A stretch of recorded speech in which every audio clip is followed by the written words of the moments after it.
Okay, simulan po natin ang ating lineup.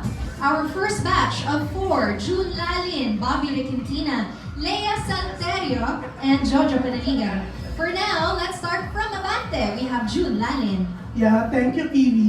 Yeah, galing ako Las Piñas, hindi pwedeng isa lang ang tanong ko, ha? Okay. Yeah, wait, unahin ko muna si Justin Lin. Ang bongga ng gown mo, ng dress mo, ha? Pinagandaan mo talaga to. Oh, interesado si Alan Sangkon, star photo to. Saan ka nung napagawa ng damit, papagawa siya? Gusto niyang tularan? Okay. Actually, from our stylist lang po ito. Yeah, from the prod. Ang bongga, favorite ka? Maganda yung pinasuot sa'yo. Oo, napansin ka namin. Oo.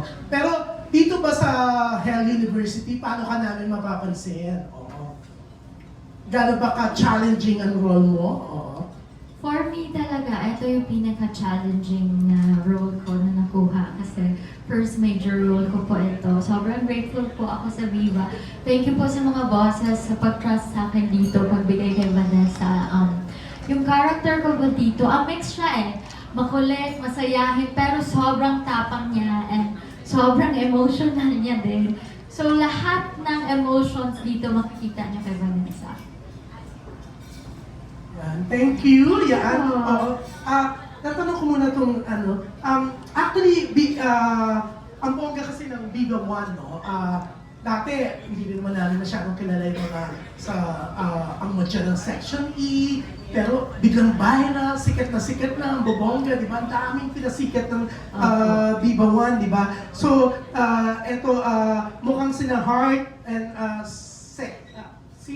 si Paulina na susunod, di ba? O kayo ba expected din nyo na after Hell University, kung gaano kasikat na yung mga ibang nauna sa inyo sa Viva One, ganun din ang mangyayari sa inyo? Well, we'll see basically. Tinan natin kung anong opportunities represent sa atin. Pero I'm down with anything naman, with anything that Viva presents our way. Yan medyo mahina daw, pwedeng palakas. Sorry. We'll be open to anything that Viva gives us, the opportunities. We're very blessed for that. And yeah, but we'll see. We'll see. Yeah, thank you. What about you, Heart? For me, actually, I don't want to set expectations, but I just really want to do my best and show my best. And Yeah. I'm just really grateful. Yeah, mukhang exciting naman yung mga nakita namin kanina, no? Pero, eto Lance, asa si Lance Carr? Yan. Oo, yan. May mga gustong mangumusta? Oo, nabawi na raw ba ang cellphone mo o tuluyang nawala? Nasa ano na po siya ngayon, yung update ng cellphone ko nasa Shenzhen, Guangdong, China na po siya ngayon. Pero nag-one stop muna siya sa Green Hills bago pumunta ng China. Sa tracker po. Oo. Ikaw ba nakapunta na ng China o natalbugan ka ng cellphone mo? Nauna pa yung cellphone ko dun sa Guangdong, China po. Pero yung nasa Green Hills siya, na-trace siya? Yes po, no, yung unang-una po talaga nasa Green Hills na siya. Oo. Pero, I mean, sino ba namang aamin na, di ba? Yeah. Kung isa-isahin ko yung mga cellphone stores doon. So, binaliwala ko na lang. Parang new one. And then, nung nakita ko na yung bagong location niya, sa China na po siya ngayon. Oo. Pero sabi mo, binaliwala mo. Ibig sabihin, wala kang dapat ipag-worry, walang something doon sa cellphone. Wala po. Wala. Oo, pero di ba si Marco Gallo, nag-offer siya ng 20,000 yan, pesos. 20,000. Sabi ko nga sa kanya, ano pinagsasabi mo? Wala akong $20,000 eh. Gusto mong papareward ka ng 20,000. Kala ko si Marco magbibigay ng 20. Hindi ako po ate. Ikaw! Oo, kasi sasabihin ko sana sa'yo, kunin mo na lang yung 20 kay Marco, di ba? Oo. Pero eto, last question na ha. Kasi interesado sila Jojo Gabinete, yung mga iba dito sa table namin. Kay Jack Abellana. Jack, relatives mo ba sila Ray PG Abellana? Yes po. Ano ka mo? Yung dad ko po, which is si Jojo Abellana. Si Jojo! Okay. Oo. So, ilang taong ka na now, Jack? Sorry? How old are you? 19 years old po. 19. Yes. Oo. Bongga. Okay na namin dad mo, ma-PR siya. Bongga. Yes. Pero, yun nga, so dad mo pala si Jojo Avellana. Pero, yun nga, alam mo bang napapansin ka nila? Kasi, look alike ka ng supermodel na si Leo Rabago. I don't know kung kilala mo siya, but if you will Google, parang may hawig kayo, no? Lalo na pangangit. Oo, di ba? Mukhang ano ka raw eh, mukhang model din daw ang dating mo. Kala nga nila, baka screen name na yung Avellana, baka anak ka ni Leo, kamag-anak. Hindi. Pero yun, pwede ka naman maging supermodel. Thank Ang you so tindi much. ng dating mo. Thank you po. Thank you so much. Pero yan, at least anak ka ni Jojo. Magaling ka rin kumanta? Oo. Ay, sandali. Baka magalit sa akin si Gary Estrada. Oo. So tatanungin ko yung anak niya. Oo. Hello. Yan. Thank you so much po. Oh, thank you. Yan, ang ganda mo rin, di ba? Oo. Parang hawig ka ng mom and dad mo, pinaghalo, di ba? Yeah. How old are you? I'm 19 also. Huh? I'm also 19. You're also 19. So, you and si Rob, We're cousins po. cousins. Cousins po. Tapos may isa ka pang cousin na kasama siya sa isang Korean group, tama? Na sikat na Ah, sikat. yes po, Caitlin Tan. Yeah. She's in At Heart, a K-pop group. Oo, ayun. Buti hindi ka nagganon-ganon, hindi ka tumulad sa kanya. I'm not super healing sa K-pop, but then I'm super support. We went to Korea also, me and my dad before, to support her. So we're really proud of her also po. Oo. How's your mom and dad naman? My Pagdating mom's sa... actually here supporting me right okay. now. And Oh my gosh, si Bernadette. Ay, eto siya. Oh, mamaya tatanungin ko siya kung States mom ba siya or si Gary ang States dad. Pero yan, nakakatuwa pag nandito nakasupport yung mom mo, di ba? yes po. Oo. Ang dami rin yung kaibigan sa press, kaya feeling ko, oo. Okay. Paano mo na-convince ang mom and dad mo na mag-artista? Lalo na dad mo. Siyempre, ang dad mo, nung binata siya, my gosh, ang daming iba't ibang nakarelasyon din, di ba? Oo. Hindi ba siya mahigpit? Oo.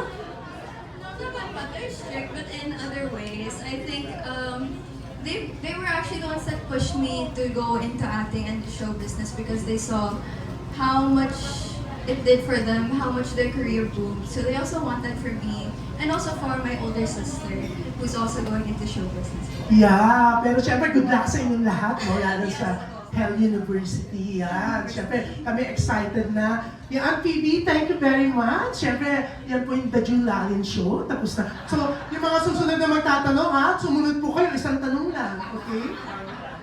Yes, thank you. We expect nothing less. Thank you so much, June Lalin. Also, we'd like to mention na yung ate ni Gabby is also in another Viva One show.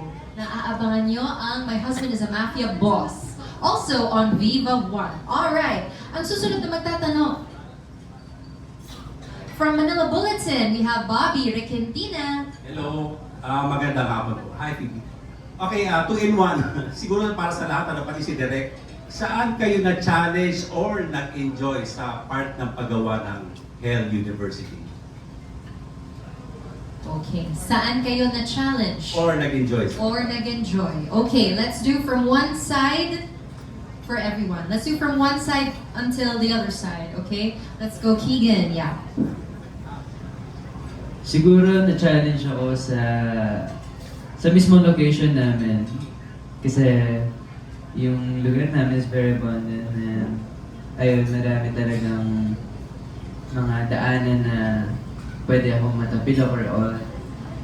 So yun, doon ako na-challenge. Nag-enjoy ako kasi pag natatapos ko yung shoot, minsan nag-explore kami, ina-explore namin yung place.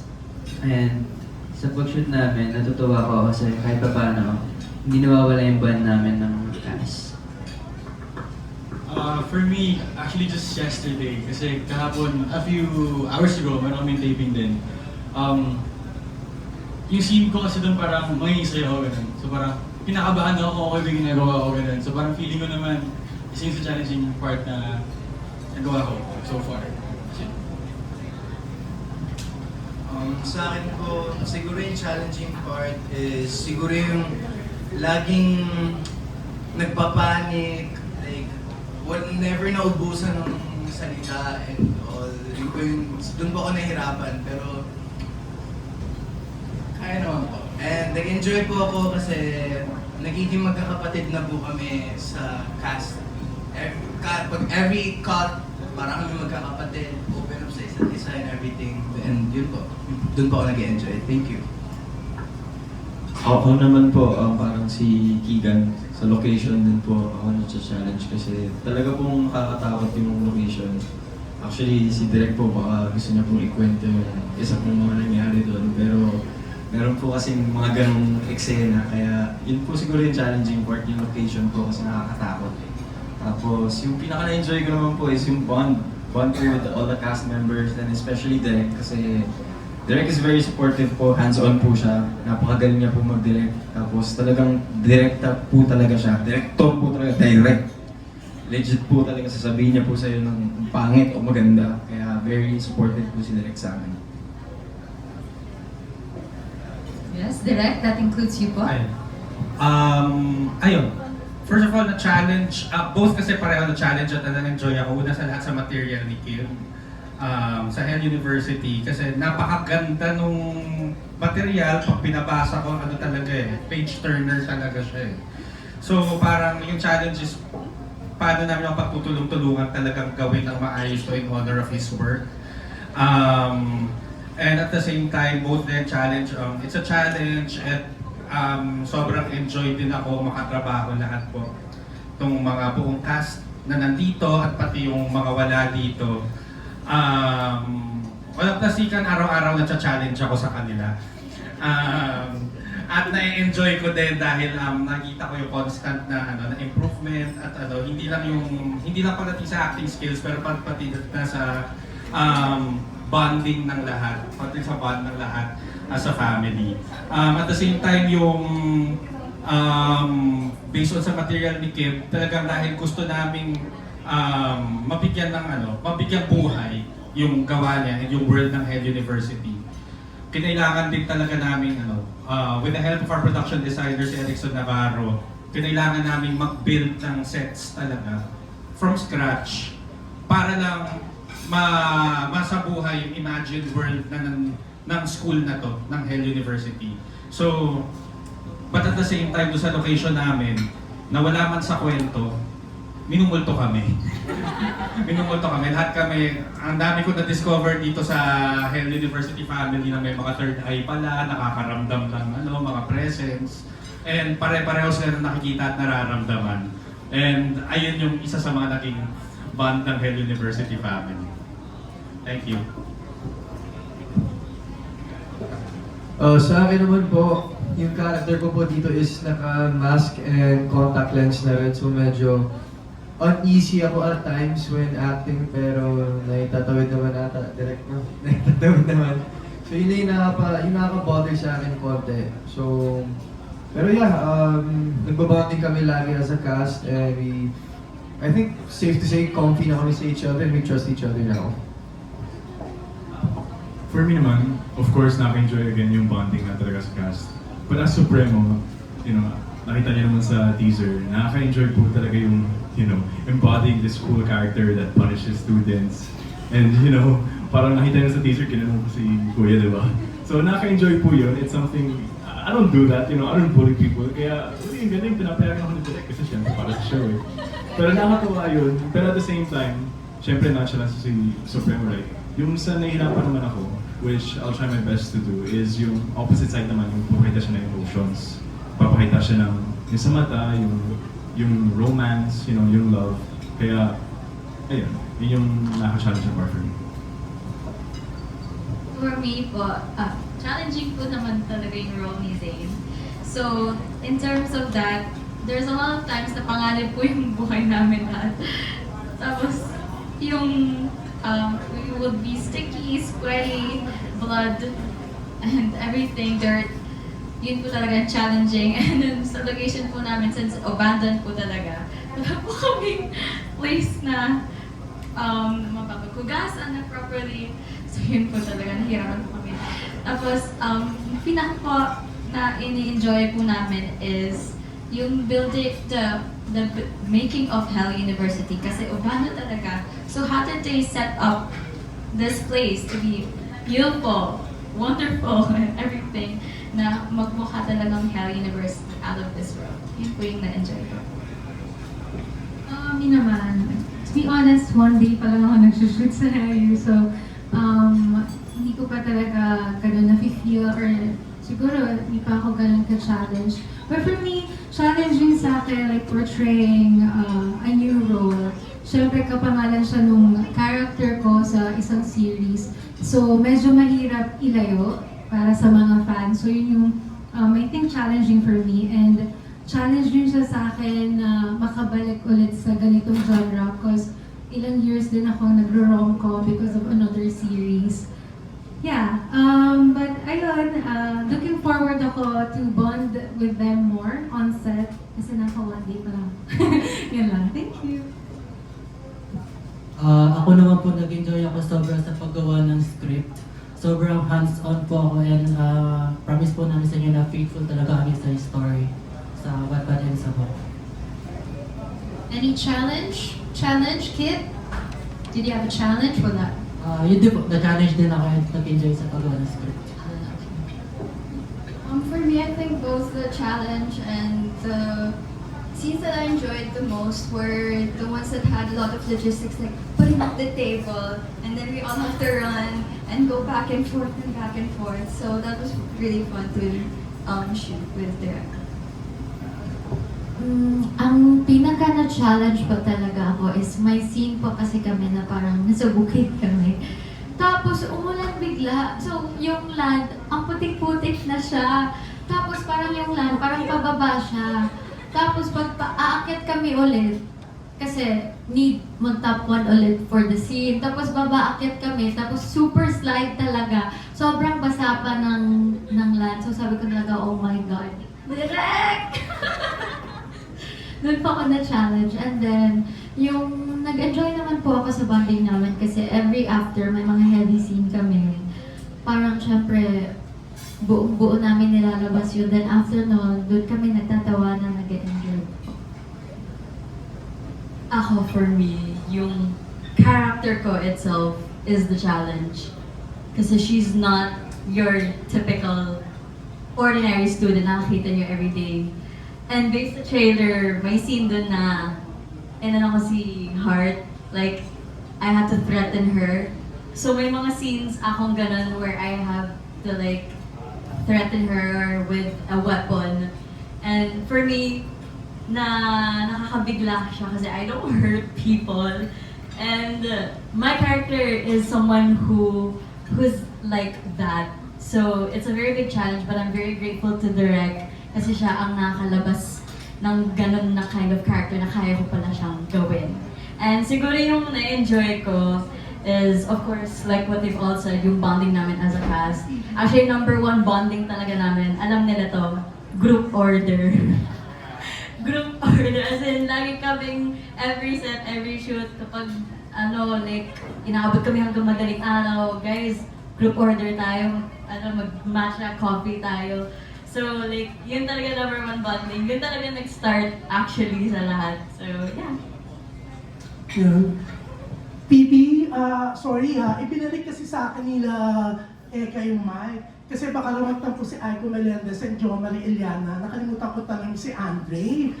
Close ko pa naman yung parents niya. Okay na po, hindi naman po sila matampuhin. Hindi, hindi pakais na din nila ako. Sabi, tinanong ko yung mga anak ng mga ibang artista. Ito, hindi ko natanong. Pero Andre, how's your dad and mom? Yeah, gano'n sila ka-supportive? Ang dami mong tinatawagan ba nila lagi si Boss Vic? Kasi parang sunod-sunod ang show mo, ha? Opo, yun po, blessed po talaga. Tsaka very thankful po dahil binibigyan po ng opportunity ni Boss Vic. Kaya very thankful po. Thank you po, Boss Vic, kung makikita niyo po ito at napapanood niyo. Thank you po sobra. Thank you po sa tiwala. Tsaka yun po, si Mommy po, si Daddy, okay naman po yung relationship namin.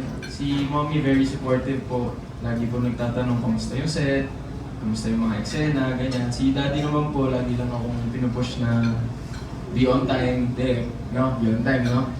Tapos pinupush na lang po ako na maging like ready po sa trabaho, tsaka maging professional po. Napaka-supportive parents, di ba? Pero eto kasi si Bobby Requintina, nakalimutan niya itanong kanina, no? pinasa na sa akin yung mic. Ikaw, kasi ang dami mga diva stars dati pa, mga nagbabalik showbiz din. Ikaw ba, sino sa mga diva stars before na gusto mong maging makasama sa project? Siyempre, although ang mom and dad mo more identified sa sa Regal si Juan Mcbondok daw ba? Dahil dating diva star, gusto mo makasama sa project? Sure. Pinapatanong din. Sure po, why not po? Kilala mo siya ng personal? Yes po, yes po. Close kayo? Pwede na po, pwede na. Talaga? Ayan, marami mo magsusulat yan. Mas marami ka magiging article. Ano yung pinapatanong? Ano raw reaction mo sa rumored relationship ng mom mo at saka ni Juan Mig? Enjoy! Ay, Opo, kasi kung mukha naman po silang masaya. So kung masaya naman po sila, enjoy po. Yan po all my blessing. Yan, thank you. Yan, hindi na ako kakabahan, PB. Babatiin na ako ni Aiko at saka ni Jo Marie. Thank you. Okay, thank you. Okay, okay. All right, next. From People's Journal, Philippine Star, and ABS-CBN Entertainment, we have Leia Santerio. Hi, good evening. Hi, PB.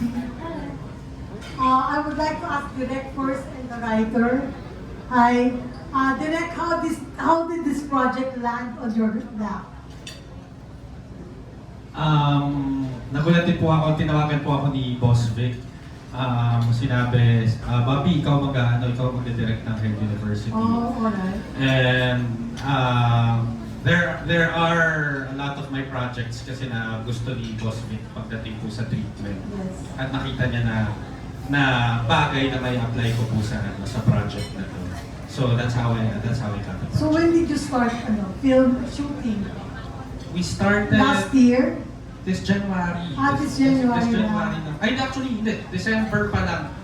Around November 20. We had a few days before the Christmas season.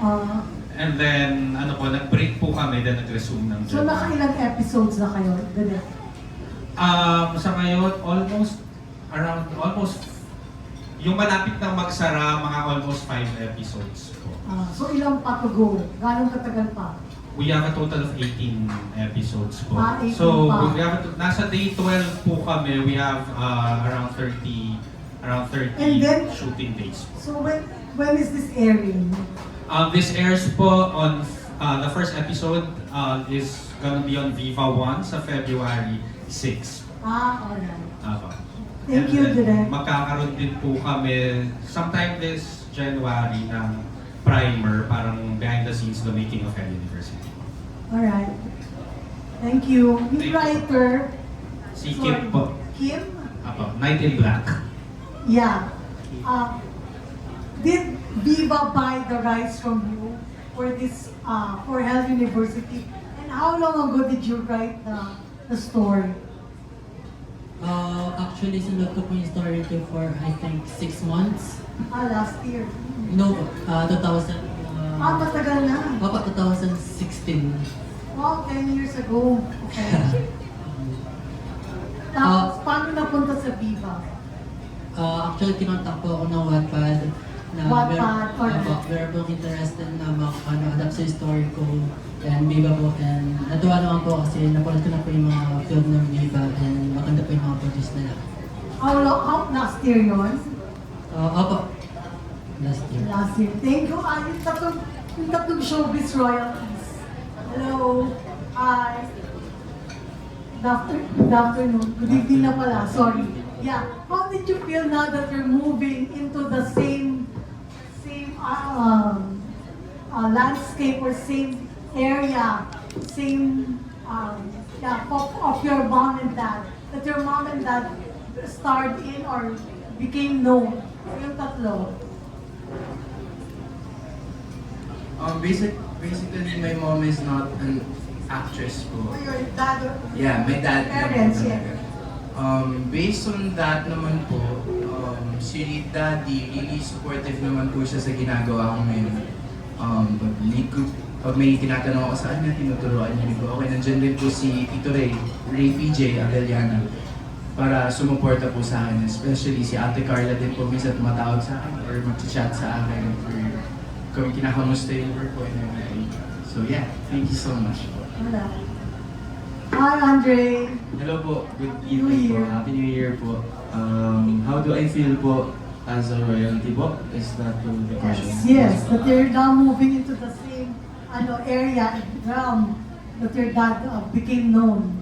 Dad and mom. Ako po, I feel very blessed and in a way po, I feel pressured kasi they're from the same industry and I feel like I'm gonna get judged by my actions na hindi, kung hindi dikit sa kanila or whatever na parang hindi man comparable. I feel like it's pressuring na baka mamaya it may come out na hindi ako as good as them or hindi ako parang ano to, anak ba talaga to, ampun ba to, yung ganun po. So may ganung feeling po. Ampun talaga. Opo, yes po. Thank you.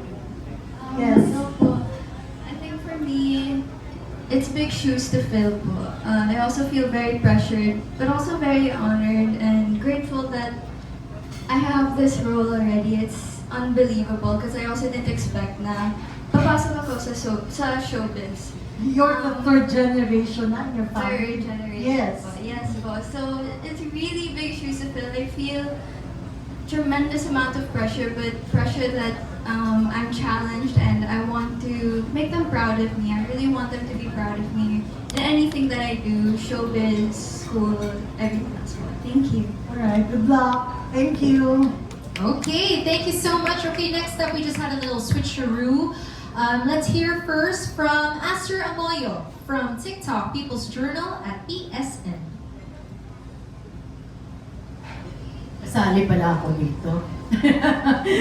Anyway, sa lahat muna, congratulations for this new project. Doon muna sa dalawang leads natin, kay Hart at saka kay Zeki. Kanina natatakal yung pressure. Kasi parang kasi kayo ang pinaka-center center characters of this series. So how does it feel now? At saka may pressure ba sa inyong dalawa? Until now po, there's still a lot of pressure, but I'm thankful for the pressure because it's what pushes us po. Yeah, there's still pressure, definitely, but I'm thankful for it. Thank you. Si Hart. Of course, I still feel pressure until today. I feel pressure now even, just like what Zeke said po. We're thankful for the pressure because it pushes us to do well. Follow up lang sa inyong dalawa. Kasi kung pagbabasehan yung mga previous Vivo One series, yung mga ginagawang love teams, nagiging sila. Or nagkakaroon ng special, what you might call that, friendship sa kanilang pagitan. In your case, sa inyong dalawa, ano ang nakikita niyo sa isa't isa? Definitely not po. Hart here has a boyfriend. Oh, linuking naman. His name is Mary J. She has a partner, and I 100% respect that po. Pero we're cool. We're friends. How about you? How about you, Zeki? Are you taken? I'm single po. I'm single. Okay. I choose to focus on work. Alright. Thanks for being honest. Zeki muna, yung writer muna. Ano ang naging inspirasyon mo para mabuo mo itong Hell University? Yung inspiration ko talaga dito yung napanood ko na The Purge movie. Actually, pinanood po namin yun sa school. Tapos after po na magkaroon kami ng mga biruan ng mga friends ko na what if magkaroon ng purge sa school, saan kami magtatago. Parang doon po talaga umikot ang inspiration ko. Anong pakiramdam mo ngayon na nakikita mo na nabibigyan na ng totoong buhay yung mga characters na binuo mo? Actually, it still feels surreal po. Actually, pwede po ako makapaniwala na nandito kami lahat eh. Hindi ako makapaniwala na yung mga character na sa imagination ko lang dati. Totoo na. But I'm proud of them and alam ko na magagampanan talaga nila yung roles. Thank you. And of course, kay Direk. Direk, congratulations. So happy for you. Thank you, Tita Aster. How does it feel also? I think if I'm not mistaken, this is the very first series mo sa Viva One. Yes po, tita. Okay. These are all young people. So, paano mo sila ginaid? Paano mo sila, how do you call this, minotivate? Especially na parang ikaw yung tatay-tatayan, syempre, ng project na to. Opo, we had workshops naman po, and ano po, I don't mince words. Real talk palagi po sa kanila. And ayun nga, kung masasaktan sila sandali. Pero nakikita naman nila after kung sabunin sila, nakita naman po nila na para sa kanila din po kasi yun. Kasi okay na lahat pagkatapos. Pagkatapos silang pagkatapos ng eksena, ayun, tapos na yung eksena, okay, good. Sinasabihan, hindi din naman po ako madamot sa words of encouragement and affirmation sa kanila. Itong generation na po na to, usually gusto nilang marinig kung pangit bang ginagawa nila, at the same time kung mabuti silang ginawa, gusto nilang marinig yun at pinaparinig ko po sa kanila yun. And I'm proud of each of them po. Thank you. And my last question, kasi alam ko marami pang magtatanong. Siguro kay Zach, kay Andre, and of course si Gabby. Gabby, I'm so happy for you. Nakita kong nanay mo, siya, tinaguri akong stage mom. Syempre, natakol na nga dito because you are, yung mga parents nyo are of course popular personalities before you. So, natanong din kayo about the pressure. Ang itatanong ko lang sa inyong tatlo, sino nag-encourage you? Or kayo ba ito on your own free will na pumasok din sa or sundan ang footsteps ng parents nyo? I think it's collaboration po. Because I didn't make this decision on my own. I had my parents to guide me because they were the ones there first. I will always listen to their advice naman po, and I trust them that this would be the right opportunity for me po. Yeah.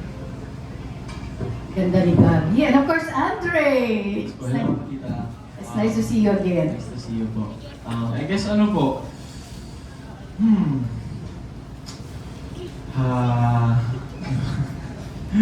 gusto mo mauna? Gusto mo mauna ka na, pre? Jack po. Jack, your dad is may anak-anakan. Co-manage him with Viva. Oh, really? Okay, and of course, good luck to you. You're being managed by OGDS, diba? Yes po. Yes. Oh yes, okay, good luck to you. So, anong sagot mo? Sa akin po, actually nung bata po ako, hindi naman po talaga ako gusto mag-artista kasi I was really focused on basketball. Pero may mga times po kasi na sinasama kami ni Daddy sa taping, sa Pangako Sa'yo, nakikita ko po yung mga ginagawa nila. Tapos bigla lang may nag-click po sa akin na parang gusto kong matry. Gusto ko po, parang interesado po akong gawin siya. And thankful naman po ako kasi supportive naman po yung dad ko sa na gawin ko po itong karera po na to. So yeah, I'm really grateful po na nandito na po ako sa industry. Thank you so much po. And good luck to you. Thank you so much, tita. Ayun po, tita. Yung nag-encourage po sa akin, si mommy. Pero si mommy po kasi nung unang beses na po ako in-encourage, more on pilit po yung gusto. Parang ako napipilitan po. Tapos parang hindi ko po siya talaga trip. Tapos nung pandemic po, yung lolo ko po, he passed away po. Yun yung huli niyang halabilin sa akin na parang sabi niya po sa akin, "Hoy, hindi lahat nabibigyan ng opportunity na meron ka. So bakit hindi mo subukan?" So sinubukan ko po ulit and I fell in love with it po. And from that moment on, gusto ko na po siyang gawin. And every time I work po, I want to work and work and work po again. So yun po yung nag-encourage siya. Thank you so much and good luck to everyone. Thank you. Okay, thank you so much. Now let's go to batch 2. Of course, Jojo Panaligan and Venancio Dalian Carvajal and Kate Adahar.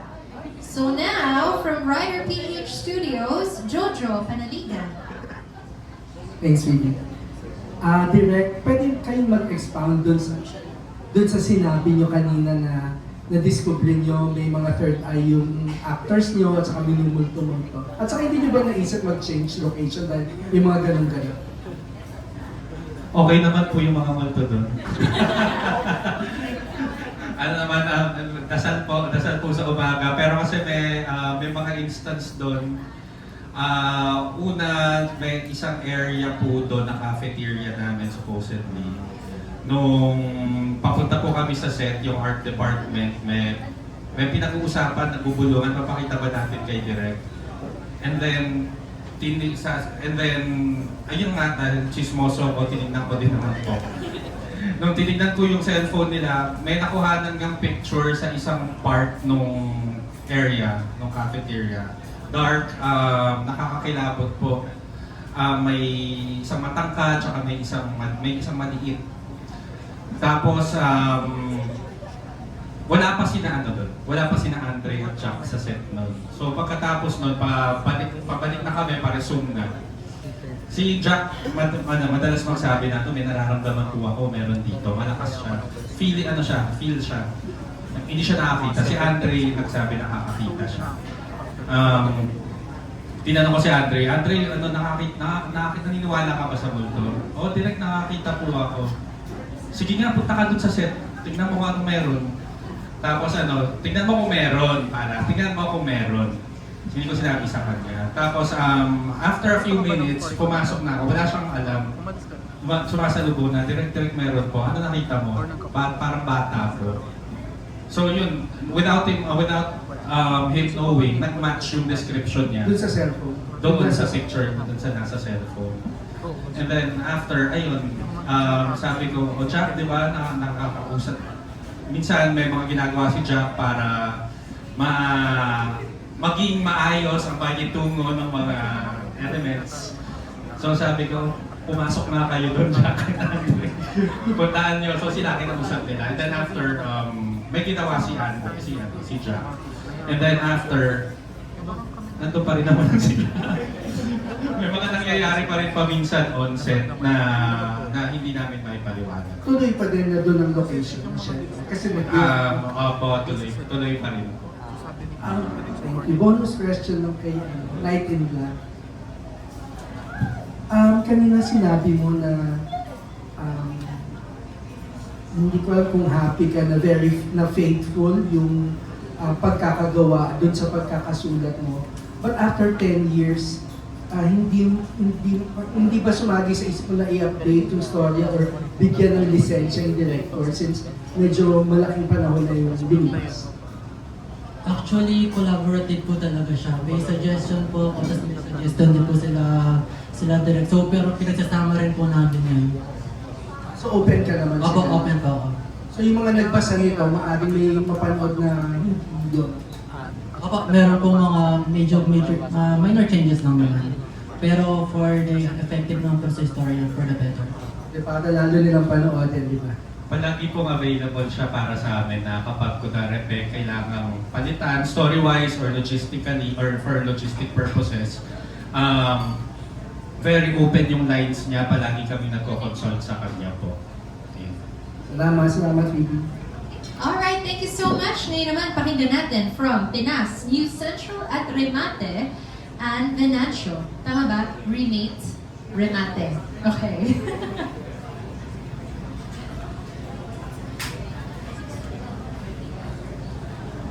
Hello po, good evening po. Sa author po, Sir, ano po yung message niyo sa mga readers like talagang nasubaybayan nila yung sinulat niyo po? Sa mga readers po nito, like 2016 for 2015, and promise po namin sa inyo na magugustuhan niyo ito, faithful to the story, and ginagawa po namin to para sa inyo din. So sana po magustuhan niyo talaga. Thank you. Last na po, curious lang, bakit po talagang like as in Hell talaga yung title, Hell University? Ano lang naman po siya, parang sa pinagdadaanan nila sa school na yun, parang medyo hellish type po talaga.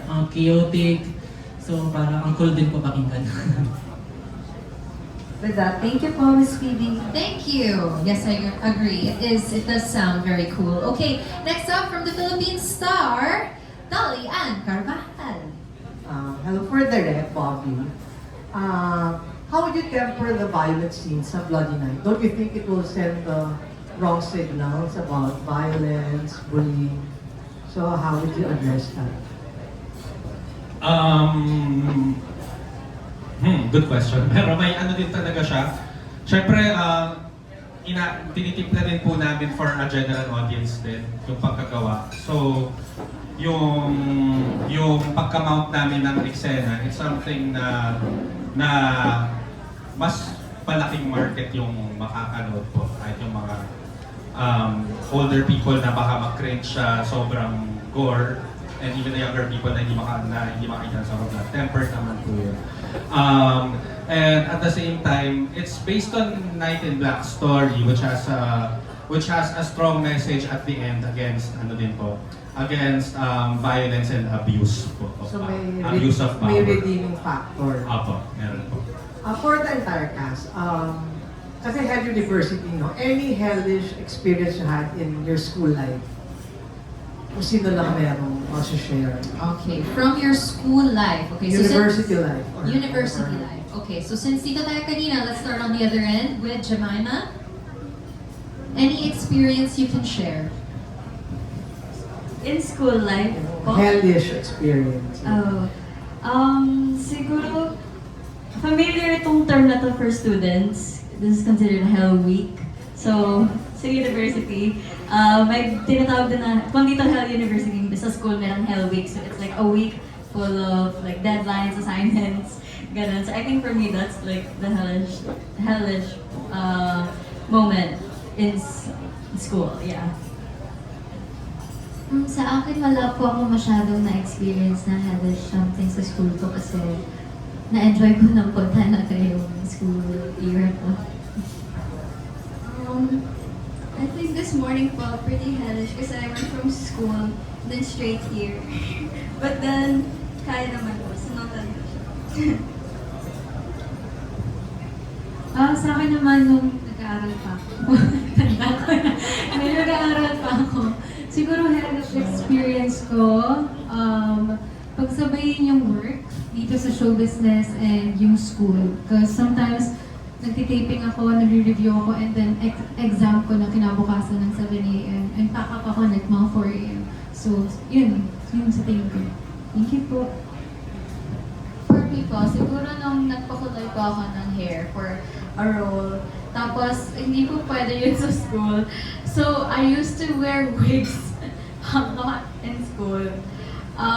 Tapos napakainit, kate-kate. Ayun po, yun po yung hellish experience. Ako po, same answer with Samantha here. Yung pagsabay po ng work and school, nothing hellish naman. Pero the closest thing is, ayun, pag may namimiss akong requirements or pag mapapadalas yung pag-absent ko, yun, that's pretty bad. Pero yun naman. Siguro for me, pinaka-hellish na makonsider ko, nung time na pinagsabay ko yung work, school, and yung pag-varsity ko sa Davao ko. So I was juggling 3 things at the same time. Ako po, yung hellish experience ko sa school, siguro yung attendance ko. Hindi po kasi ako masipag talagang pumasok dati. So yun siguro po yung hellish experience ko, attendance ko po. Sa akin naman po siguro nung bago pa lang ako sa Japan, na hindi ko sila lahat naiintindihan. Tapos Japanese nila ako, pero ayun, hindi ko sila naiintindihan. Okay. Sa akin siguro yung pagturok ng needle, yung sisi ng needle. Pagkaturok sa akin, sakit like, mas paghila. Yung niligo. So parang feeling ko very relatable talaga sa helmet. Sa akin na yun, same lang din with others, pagsabayin yung work and school kasi sa school namin, uso sa amin yung groupings. So, most of the time may shooting ako and wala ako sa groupings. So, logi ako sa peer evaluation. Okay, great questions. Maraming salamat po, Miss Dolly. And now, rounding off batch 2 from Random Republica, Kate Adahar. Hi, good evening. For Heart and Z, this early kasi you have screaming fans. So how are you preparing yourselves for even more stardom?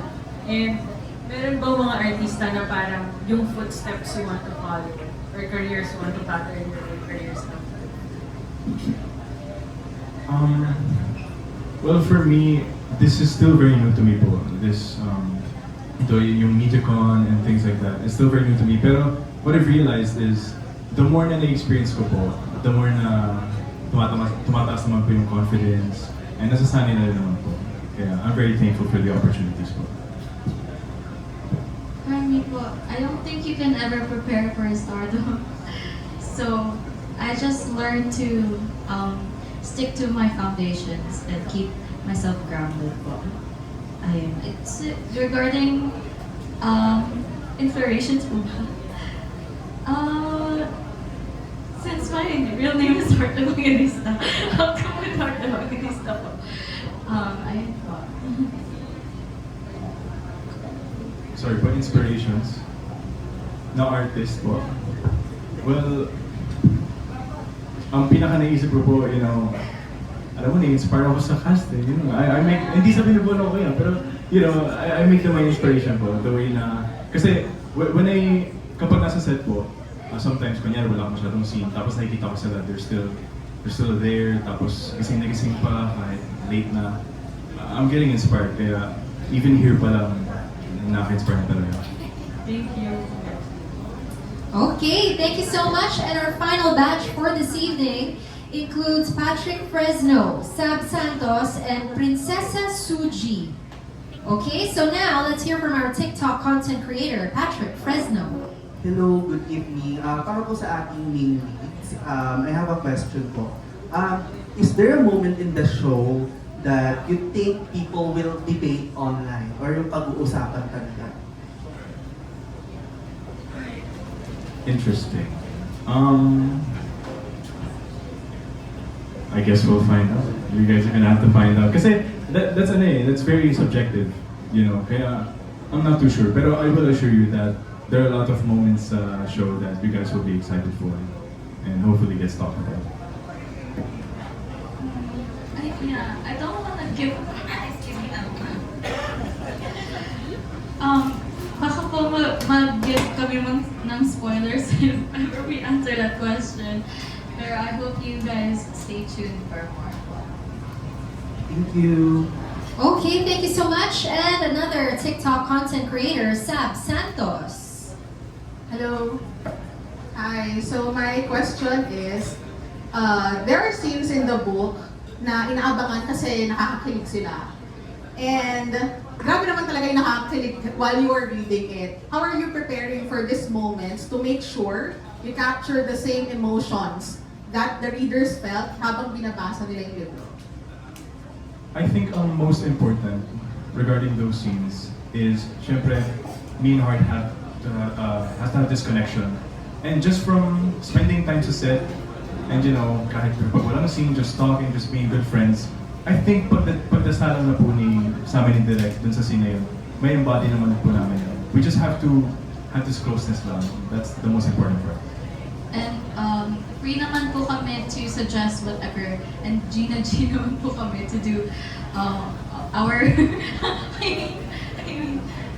our ideas.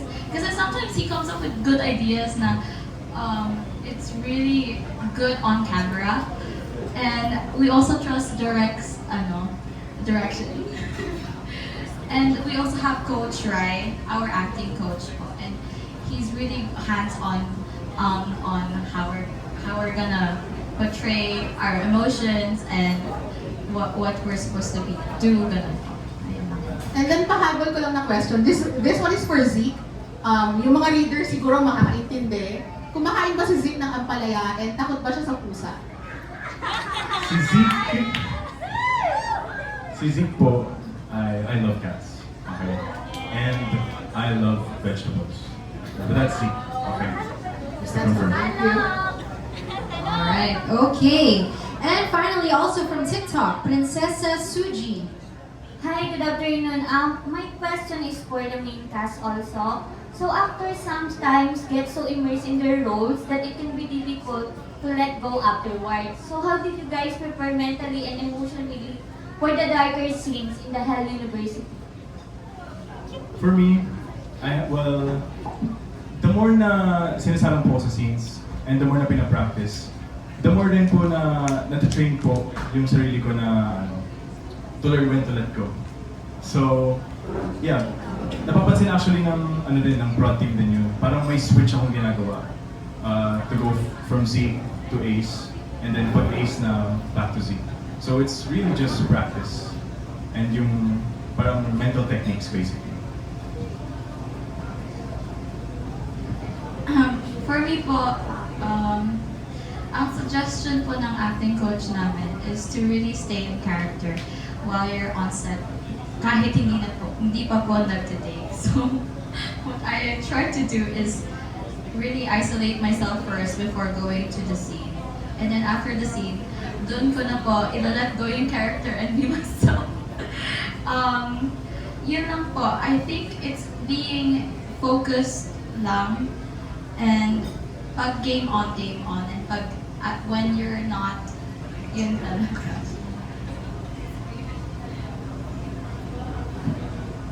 All good? All right. Great advice. Maraming salamat. Palakpakan po natin ang ating cast director and author. That concludes our press conference for this evening. Okay, so for now, we're going to play the trailer again so that our cast can see it. I don't think you've seen it, no? Kasi ngayon pa lang natin re-release. So may I ask everybody to please, you may stand and go towards the flanks of the stage para malinaw po ang ating view. Once again, February 6, available on Viva One. Okay, patabihin ba natin? Oo, sige po, para hindi natin maharangan ang ating audience. Z? Okay, ladies and gentlemen, let us all watch once again the official trailer of Hell University. May bad feeling ako dito, guys. Sigurado ba rito, Mia? Guys! Tayo malapit na tayo! Sigurado ba talaga kayo na dito ang daan? Dapat malapit na tayo sa gate. You mean that game?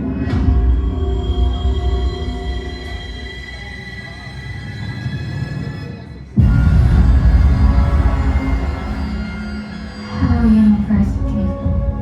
Kailangan niyong magparehistro. Register? Tay, attendance saan po ba? Naliligaw lang po kasi kami, wala po kami balak mag-enroll dito. May mga